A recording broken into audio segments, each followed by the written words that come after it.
Yeah, and if the four of us can behave so far, what did I say in the first one we edited out? You said Bush. Yeah, we were talking about. No, you were. Oh, I'm sorry. That's right. Never mind. There's no we in this conversation. It's you.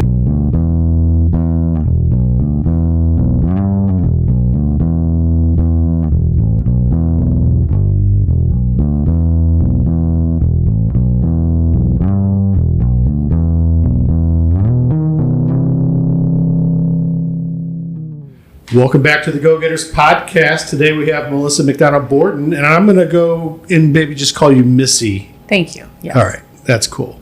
Carrie, what do we have coming up? Juan's birthday tomorrow. Happy birthday! Happy birthday, Juan.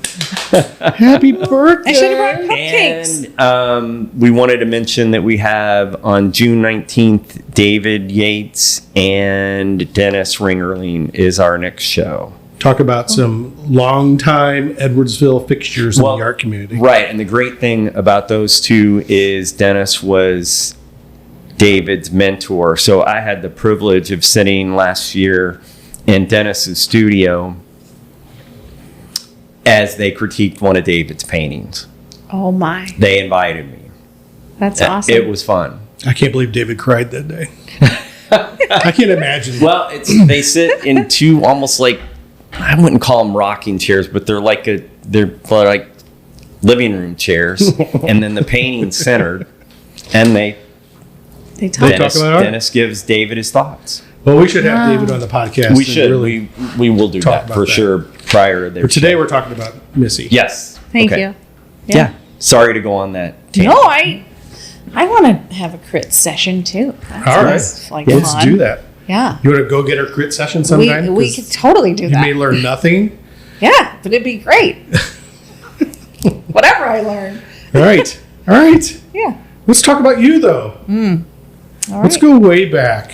Why are you an artist? What really? Oh my gosh. How did you catch the bug of becoming an artist, and which led you into your pretty amazing educational career? Well, I mean, gosh, as a kindergartner and like really early school, I was always in the art room. And anytime they needed help, like hanging something in there or decorating something, that was me. And that I always wish I could look up that art teacher's name, because I don't remember her name, but she had bright red hair and it was really wavy, just fabulous. What school was it? It was at LeClaire. All right, someone's going to remember that. LeClaire art teacher. Someone's going to tell me what that is. Yeah, and so she was very supportive at an early age, and my dad, who's an architect, he was a painter when I was little. He did a lot of paintings in our house and always drawing, and I was always in their architecture firm, like, with giant pieces of paper and the blueprint machine and that was just kind of normal place for me. Yeah. Just gravitated to that. Yeah. Automatic. Like I use my bedroom door as my easel. I stick the paper on it and just like draw through it. Yeah. We both went to Edwardsville High School. Yep. And I pretty much took all 4 years of art classes with Dennis DeToy. Is that the same for you, or? I did not. He was the mayor when I mayor and art teacher. I know. He was great. It was so great. It was great. And, it was kind of an independent study, really, is what I was doing. And, that's where I was able to just kind of try out all kinds of experimental just explore stuff. For yourself. Were you working with any artists at the time, around the high school time, or just on your own making stuff and then? No, not really. Just me and just you. Yeah. You and your dad, probably, right? My dad, yeah, he was very. Yeah, I mean, well, Deanna. Yeah. She was one of my close friends, and Julie Woldridge. She was my other very close friends, and both very, very super creative people who also saw art degrees. So that was also very natural right. for the people I hung around. when you were in high school and you went to U of I, right? Mm-hmm. Did you go to U of I thinking, I'm going to go and become an art student at U of I? Is that Yes. was that the I decision? applied as an art student. It was either math or art, and That's an interesting combination. not really a great place for me. So I switched around once I got there, and I tried out marketing and advertising and stuff like that, but it just led me right back to the art. So, yeah. That sounds familiar. Yeah. But I changed my degree many times. Did you go to U of I though with that purpose? Yeah. Yep. And then Went you in. go to Art Institute of Chicago. Mm-hmm. Yep. Then I got my master's at How does one? I mean, seriously, how does one get into that? Because even in going to Carbondale, there was you didn't just walk in and. No. I mean, you had to the graphic thing. You had to do you had to submit a portfolio. right? Oh yeah, absolutely, a portfolio, an But interview. I mean, Art second Institute of interview. Chicago is pretty prestigious. What was that process? Well, I also went and took a post-bac class as well, which is helpful to figuring out who teaches at their program and what's the layout of the school, and just it was very helpful for me to feel very comfortable there, to have had that sort of intro between the master's and the undergrad, to know that that's definitely where I was going to strive for, and just being familiar then, showing my face in the building, I think was helpful too. But my husband and I moved to Arizona, and we lived in a geodesic dome in the desert for 4 years. And I built a portfolio out there. So I would say that time when we left Chicago, after my BFA, we lived in the desert, and I was really able to make work, focus on work, not like, making a living and buying groceries and stuff like that. I mean, it was this amazing, very focused time that I had. And so I would say that being able to have that special time and really figure out what you're doing was super key to getting in to that school. Yeah. Did you have to submit? Were there pretty strict guidelines what you submit? Yeah. Like you're literally trying out. Oh yeah. Yeah. Yeah. I mean, yeah. In Arizona, I did some video work. I did lots of large scale painting. I did some pieces that were kind of installation. I was recording the whole time, a lot of photography, just recording that whole experience, and took that as, what I use for there. Yeah. Yeah. I mean, I would say if anyone's looking, to get into somewhere like that, it's not a post BFA thing. You need to spend a little time like figuring out what you do and allowing you the time and space to develop that, before you jump in and expect to start that kind of a program. Did you what was your master's thesis, or what was that? How was that organized at?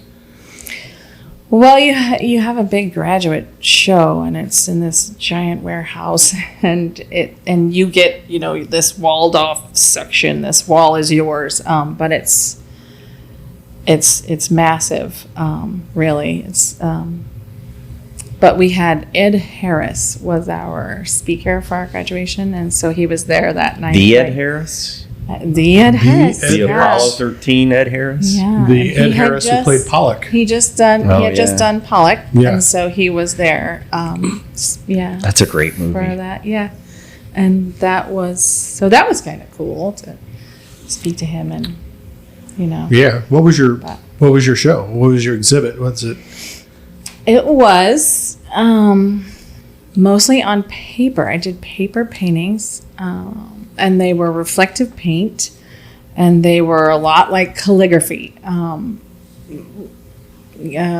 Some of them I even used pencil in too. So it was this very abstract, simple line drawings, paintings that, the depth of the space was indecipherable between the reflective paint and the drawing portion. A lot of the same things that I'm still working with today. Yeah. That's very cool. So how did you get into teaching? I mean,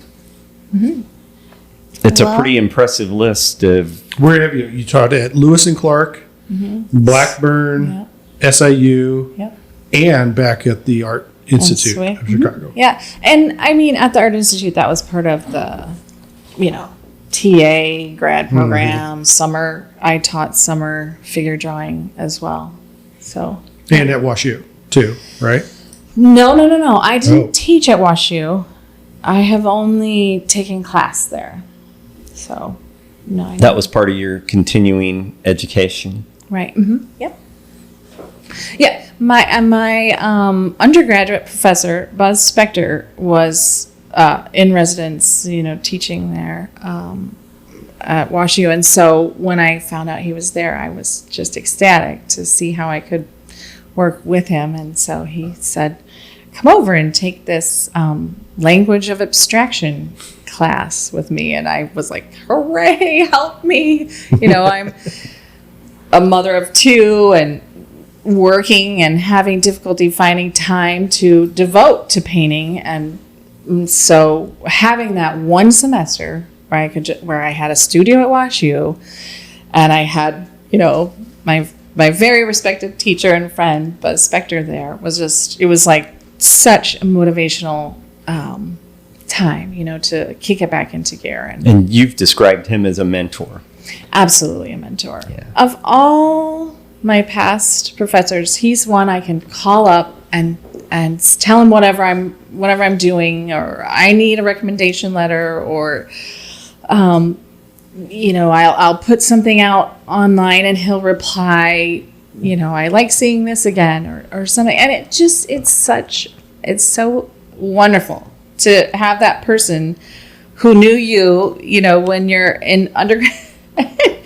Oh my gosh, like 30 years ago, to be able to comment on your work. That continuum is still available. It's so valuable. His list of accomplishments pretty impressive too.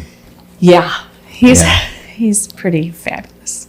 And that might possibly be one of the coolest names ever. Yeah, isn't Buzz it? Spector. Right. I love it. He is, yes. I remember asking about that. It's some comic book that when he was young, Buzz. Is that where that comes from? Yeah. I shouldn't really comment on it too much because I don't know much, but yeah. I've always found it interesting that it seems like anybody that has accomplished something in their life, they can always connect it to a teacher of some sort. Yeah. Almost always. Yeah. And I think that's really cool. Yeah, I have thought about this a lot in the writing that I do now about, my work and my how I have gotten to where I am, and to think about the different stages of things I've done. And definitely I would say that beautiful redheaded teacher in grade school at LeClaire.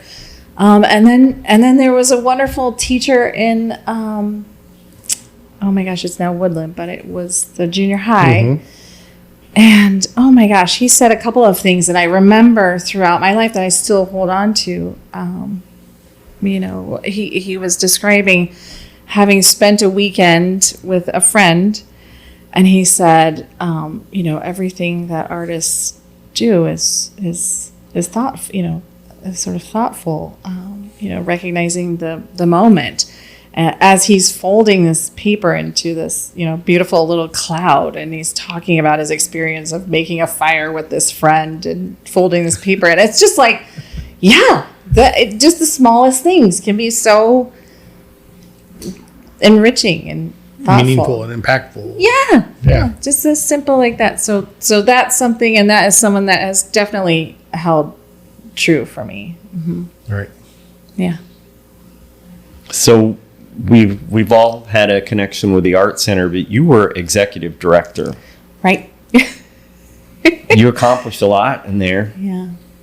And one of the founding members of the arts fair. Yep. And do you want to talk about that a little bit? I mean, how does that, you guys just kicking around ideas and let's have an art fair? How does that work? Seems like a big thing to say. Oh, let's just have let's have an art fair. Right. I mean, it's such a big event now. Yeah. It really is. It's fabulous. I'm very impressed with how much we were able to accomplish in such a short period of time, especially with, other large art fairs surrounding us. It's really nice to have seen it grow. It started, Liz Link was our executive director at that time. And she, we existed in the high school and we were trying to figure out how to, get more involved and connected with the city itself. And I think she had some conversations with Hal Patton. And I also had spoken with him about, that I was on the board and wanted to do some stuff. And he suggested this art fair. And so off we went with it. Our board just said, okay, how do we break this down? And I mean, Liz was fabulous. She really worked amazingly hard and researched all the other fairs that were surrounding us and tried to pick the right date and so forth. So that was super wonderful start to it. Yeah. Right. You probably got to meet a lot of great artists that came through town at that time. It was that time as the executive director was fantastic. Being able to meet all of the art fair people, all of the teachers we had, all of the exhibitors in the gallery, and so many students. Oh, yeah. Mm-hmm. And just local people that would come in and, it just felt, I really felt interconnected to the whole area and the community. It was really a special time. And there was a lot to putting that together that you did. I mean, ads, promos, sponsors, things like that. Right. And I mean, we get to go to this event and enjoy it and walk away, but that probably takes you the majority of the year to put that together. Oh my gosh. Yeah, besides the art fair, we also had, at minimum 10 exhibitions a year. We increased the education offerings by at least 75%. We were able to pull off a lot. We worked very, very hard. And I asked a lot of people to help make that happen. It takes a lot. It does. Yeah. But I really wanted people to see what it could be, what we can do, if we come together and we work really hard at this. It's an incredible offering. For me, I tried to focus a lot in terms of the art fair on the advertising. So I tried to go to the other fairs and make sure we were in their booklets, announcing our fair at the end of the season. Doing as much. We built our own book, so we found sponsors for our own book. We created our own book, put it all together, and tried to add as much information about all the programming that we were doing in it, so that it could be as overarching of a perspective of what the Art Center was able to pull off with that support of that art fair that we put on. So yeah. It's fun. It's one of my favorite things to go to. Yeah. I think the Art Center is probably a great piece of glue that we have holding all of us artists together. And I thought you did a fantastic job keeping it going. And it's not an easy thing to do. No. Not as the executive director, not as a board member. No. It's a lot of work.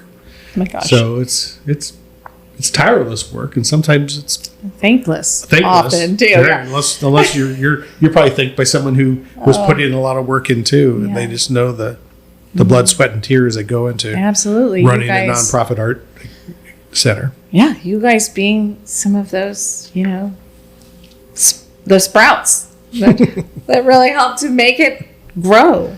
The foundation. Yeah, I appreciate that. It was fun branching off into this from that. Yeah. Yes, and now we're just four knuckleheads putting on shows. And thankful for people like you who are amazing artists who are willing to show with us. Thank you. That was, oh my gosh. I am so grateful that you let me show and had it like, we were lucky. How about August? I was like, yes. Fabulous. So yeah, that was, it was a really jumping point for me. I quit as the executive director, and I had been working for, 2 years to try and, put together a website. And I wanted to record all of my past work so that I could have it as a view it all at one time and sort of put together my story as a whole. And in doing so, building new work on those similar ideas. And that was the first show I had in a very long time. So it was an excellent really show. Nice. I mean, I just think of the color yellow when I think of the show. Yeah. It's just bright and happy and very, very cheery, which maybe that was all on purpose. Absolutely. For sure. That was definitely, I started making things like spring. So as soon as the sun starts to change from gray and the light starts to come out, that's when I started to feel inspired about making more work, and yellow was the prominent. It's kind of like the thing that our middle school art teacher taught you. Is like everything has a reason. So we have a spring awakening or new growth, and here comes Missy. Hello, it's time. Time to blossom into this fine artist that you are. Yes. I. That was a big jumping point. I'm grateful forever for that. And we just have a small little micro gallery wall. Not too long after that, you exploded into filling the entire Schmidt Art Gallery with art. How the hell did you do that? Fuck. I mean, that's a lot of wall space that you covered. It's a lot. How long did that take you to conceive? Well, I really only had 3 months. Wow. So I had been building a list of places I wanted to show, and I had sent a letter to the Schmidt Art Center and said, okay, I'm ready, to show. And I had already written a grant, actually, and thank you to the Illinois Arts Council for providing that support. I wanted to rent a space so that I could just have a space to be able to create big work and just do all the things I wanted. Really, I mean, it's kind of like I've been like packed in with ideas and desire for so long to really be able to do it. And then given the grant, that was like, okay, let's do it. And I saw a location on this main street, and I thought, okay, I'm going to rent that. Well, as soon as the grant came through, it was already rented and it was unavailable. And I thought, oh no, what am I going to do? Now I really have to find a space because I have this grant I have to, thankfully have to fulfill. And I called the Schmidt Art Center and talked to them, and they said, well, you're not going to believe this. The stars have aligned. We just had someone cancel this morning. Would you be ready in March? And that's 3 months? That was, that was, I think it was already almost Thanksgiving. I think it was Thanksgiving, actually. Yeah. That's crazy. Walk us just through the show, maybe pick out a couple of pieces and things I remember about the show. There's a lot of circular patterns and work and handwork and wire work, which reminds me of what you were talking about earlier, where you were working with calligraphy in your master's thesis. So just walk us through that show and maybe talk about one or two of those works. So on that theme, really, I did a very large, it was 16 by 8 painting, drawing, multimedia piece. It had 16 foot by 8 foot. Yeah, 16 Just be foot. clear. Right, yes, very big. Yes, so Huge. big that it didn't, I had to work on it in parts in my studio, knowing that it was going to go there and I was going to do these things with it. Put these giant pieces of foam together as paintings, and then add drawing to the surface, and then also add monofilament and wire to it so that they mimicked that mark making, that gestural, sort of calligraphic movement, if you will. And so then it becomes a 3D piece as well. So when you're standing far away, those pieces that are physical and those pieces that are rendered are very interactive. Mm-hmm. And so your eyes have a trickery of what is real and what is not, which is often something I'm interested in. Finding that place of space in between what is reality and mm-hmm. what is illusion. So yeah, one of my favorite pieces is the spinning drums, lenses that were painting colors on the wall mm-hmm. because of the light going through the gels that you had hung from the ceiling. Yeah, that was fun. That was I had gone to LA in the summer and seen on purpose, specifically with the single reason to go and see the Oliver Eliasson show. And I'm always inspired by his works with light and space and architecture and all of these things. And so I coming home, I'm thinking, okay, how does this relate to what I'm doing, and why am I so fascinated with that? And so I just made this cylinder with this vellum on one end of it and hung it up in my studio. And I also bought glitter balls to stick in my windows. I just wanted that sparkle and shine going on. And so I don't know. I found myself going over to it and spinning it all the time, and watching this pink circle project across my wall, and I just loved it. And I told my husband Chip, I was like, I love this. We have to make a ton of these for this show. We have to figure this out, and I researched online some thoughts of how we might construct them, and off we went. It was a strong piece. I also had considered using some some colored transparent vinyl to stick to the wall along with it, but it was it held its own. It didn't need any of that. I didn't end up using those materials. I probably would have wanted ripped off that whenever you put on the wall, just so I could just see the colors dancing on the wall. Yeah. That's all I wanted to see. It's so fun. It really gets a lot of good feedback, that one. Thank you. Yeah. I mean, your work is more than a show. They're really installations. Yeah. Yeah. And it's I think I find that more conceptual, don't you? Yeah. I mean, there's kind of a concept behind the whole thing. It seems a consistent theme. Mm-hmm. Yeah, I definitely think about an experience of space and light. I think partly to having grown up the daughter of an architect and spending a lot of time looking at space and seeing his drawings of space was certainly a huge impact on the way I think about it. But then to have been so formally trained as a painter, that this painting is a very singular thing. It has so many things we accept for what it can or can't be.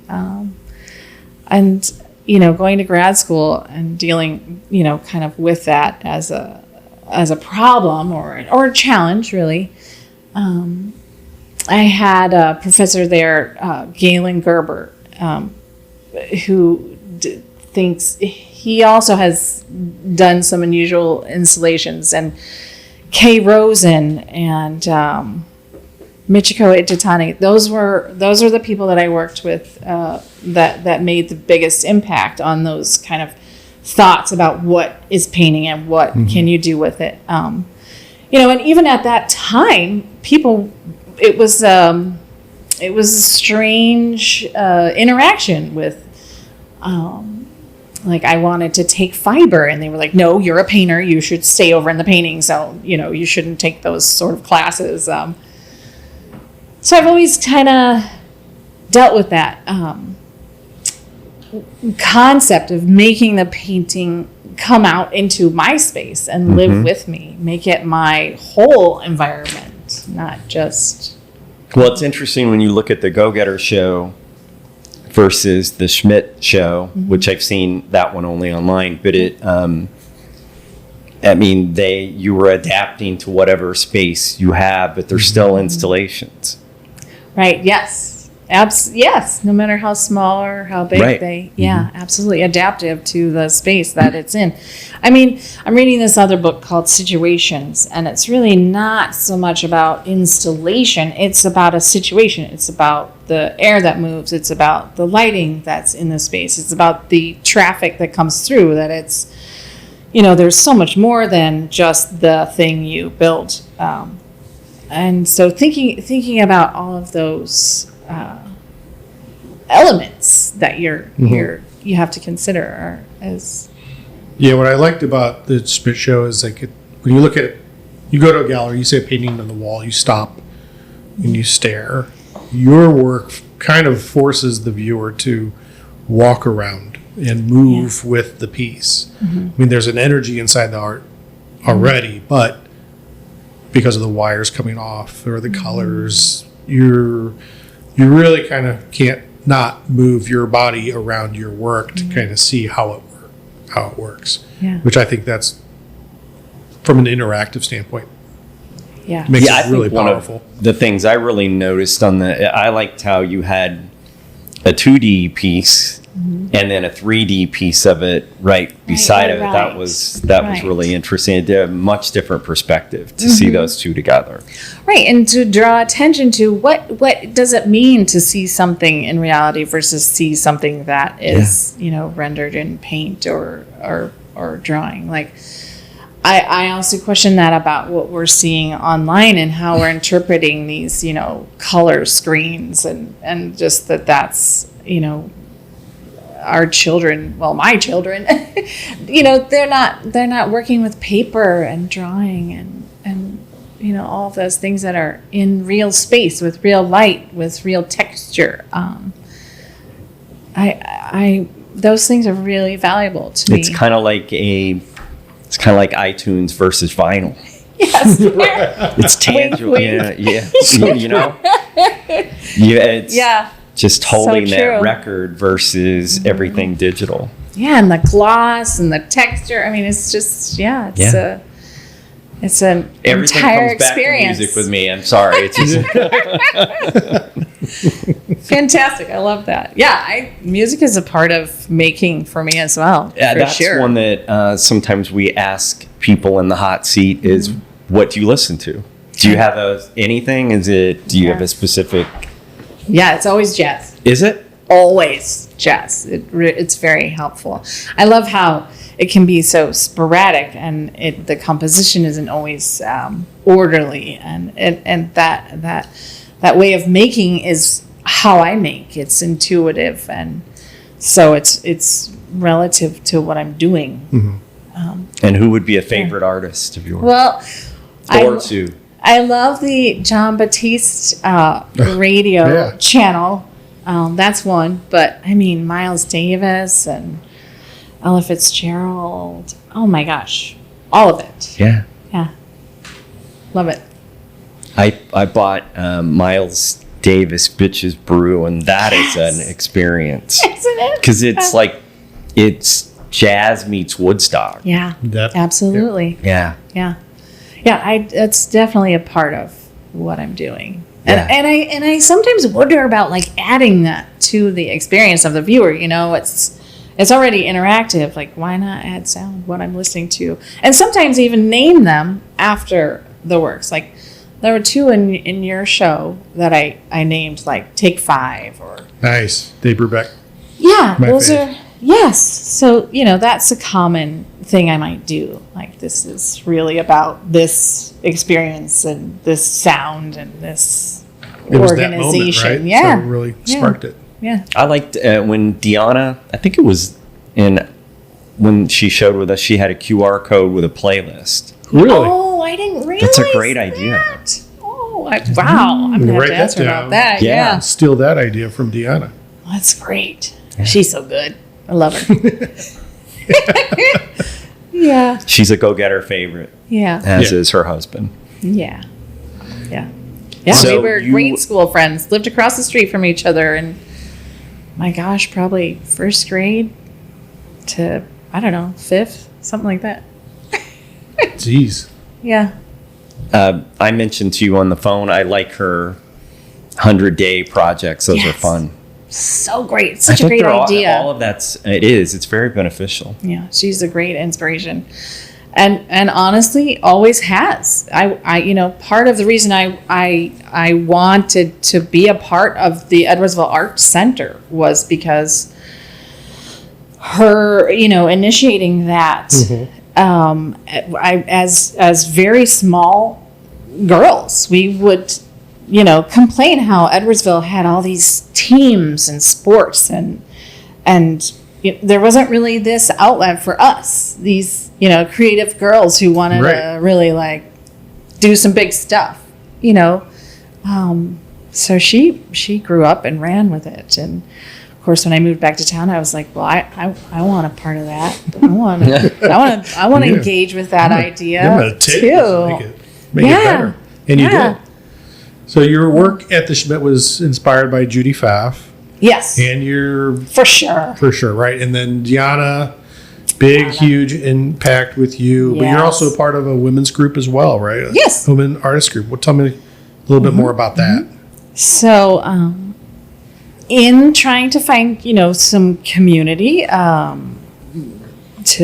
be able to bounce ideas off and so forth, I met a woman, Nancy Murphy Spicer, and she was teaching a class called Build Your Studio Practice through the Art Institute of Chicago.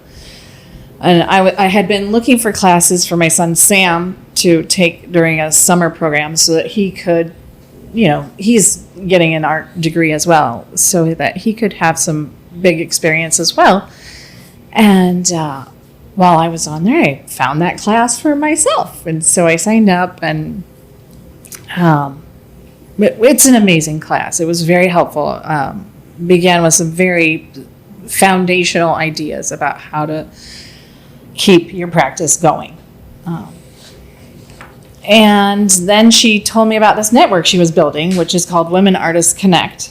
And it's from women across the entire world. That's incredible. It's incredible, yeah. And so through that group, I have an art group that I meet with twice a month, and have this resource network through the program of all the women that are involved. Sorry, guys. And it's made such a meaningful impact to me to be able to connect with other women, not just women, but people who are actively trying to develop their practice in life, and want a community who can have a really impactful dialogue about what shows they're seeing, the work they're making, what it feels like, how do you get there? Those are really important. Do critiques. How does a critique go down?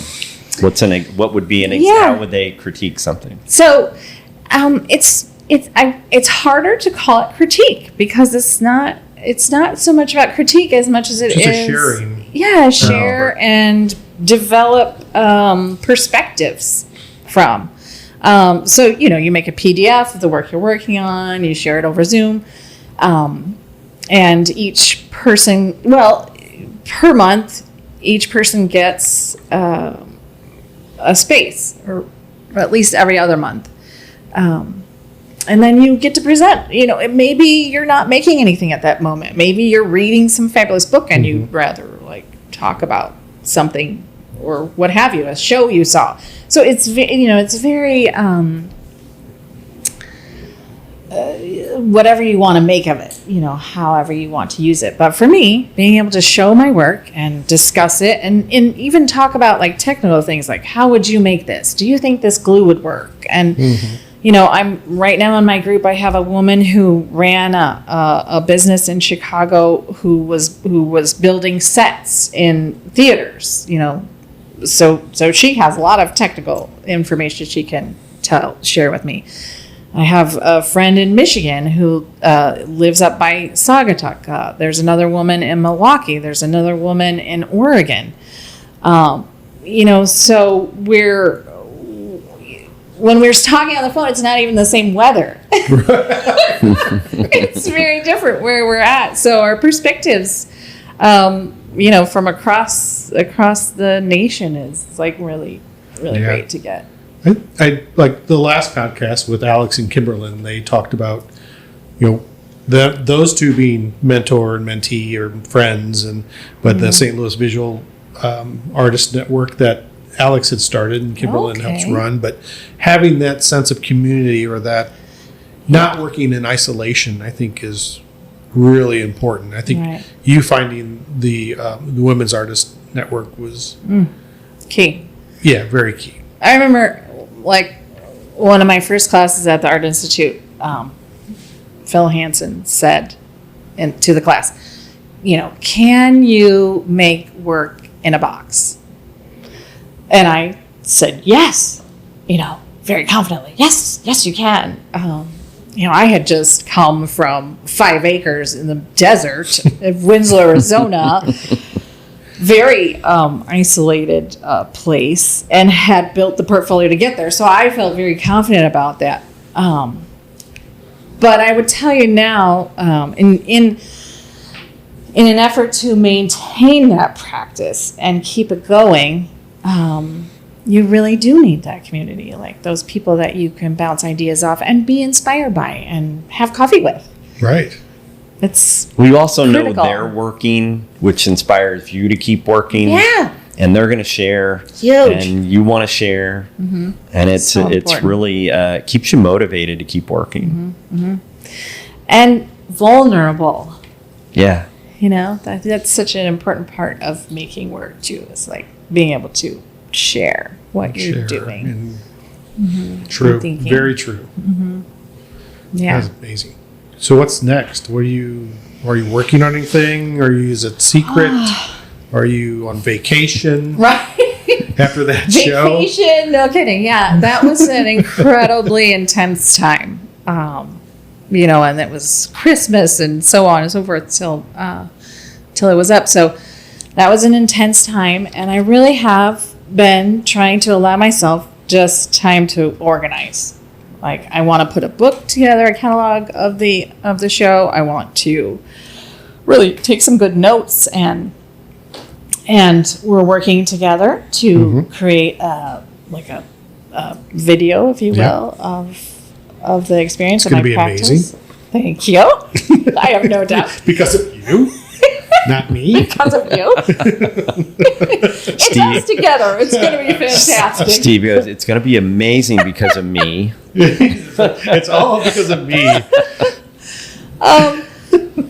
So those are big parts of doing the show that I did do. Is like making sure you've got it recorded right and you've taken time to really think about it. So I'm writing about it, but I spent today and yesterday writing a proposal for a public installation in a library that I'm very interested in doing. So after having done such a huge space, I'm kind of really jonesing for more big space. Yeah. I want that space really is nice. That Schmidt. Oh my God. So it's huge. That's beautiful. Why I'm so impressed that you filled it.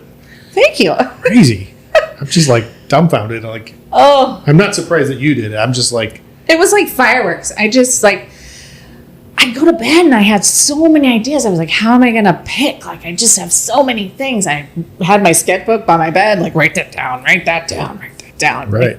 And all these sketches in the morning. And, oh, man, it was like, it was intense.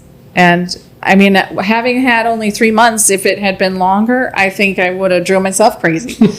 You know, it was really like, thank goodness it only was 3 months that I had to prepare, because... That show would make an excellent book too, like a coffee table book. Yeah, I'd love to do that. That's part of my get organized. Yeah. Keeping organized is the hard part, I think, for a lot of artists. Yeah. Keep organized. And, you know, I did take some time, you know, to sit in front of each piece and write my thoughts about what I had done in the process. So I kind of want to incorporate that into the book too. Do you keep your sketches? Yeah. That would be, those are always, I find that always interesting to see a thumbnail sketch or a sketch by the final piece. That's always interesting. Yeah, because they go through so much change, right? Right. Such a especially when you're building on the fly, as you did, you built in space. Oh my gosh.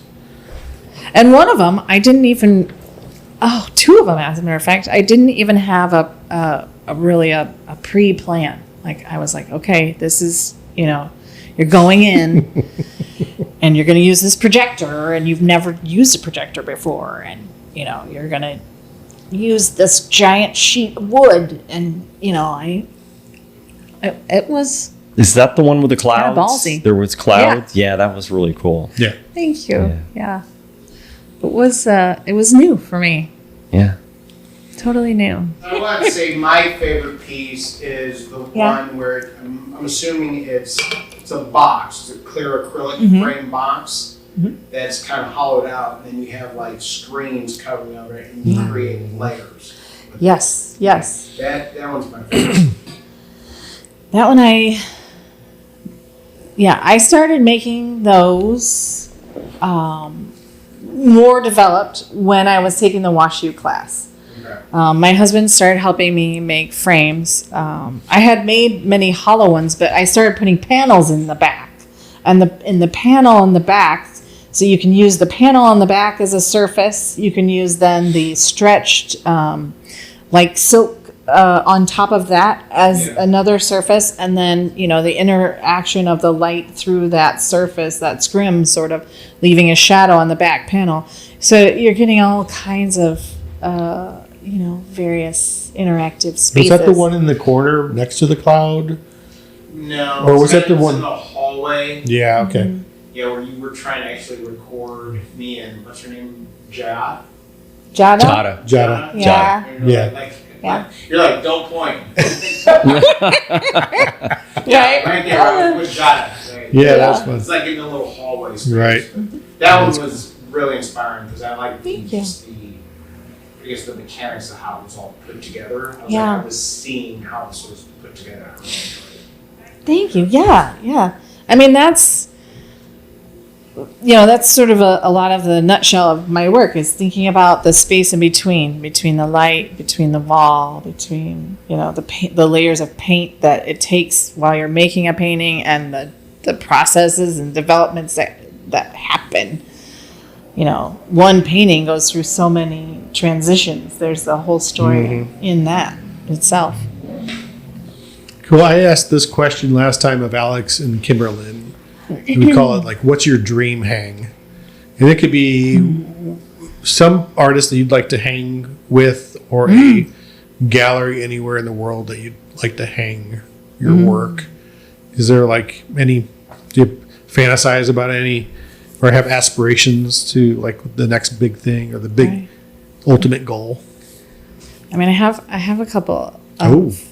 Yeah. You've thought about this. Well, I may have been preemptive on this topic. I think it would be fabulous to be able to go back to the Art Institute and do an alumni show, even just participate there and have a reconnection with some of my, you know, professors, or even friends from school. That would be fabulous. But I have 3 other interests. I would love the Drawing Center in New York, or Dia Foundation, or the super big dream is the Pompidou. The Pompidou. Right? Oh, how cool would that be? Yes, that would be amazing. I know they're doing a rehab of that place, so I have to visit and see what I could do there. Just put my ideas together. That would be amazing. Wouldn't it? Yes. Yeah. Well, that's excellent. Thanks for spending some time with us. You're an amazing artist. Thank you so and much. Amazing friend. We'd love to have you back again sometime, by the way. I would love to come back. This is so great. I really, truly appreciate your time. Oh. Thank you. Easy. This is easy. Missy. Yeah. Thank you. Is that a wrap, Steve? I think that's a wrap. Let's get going.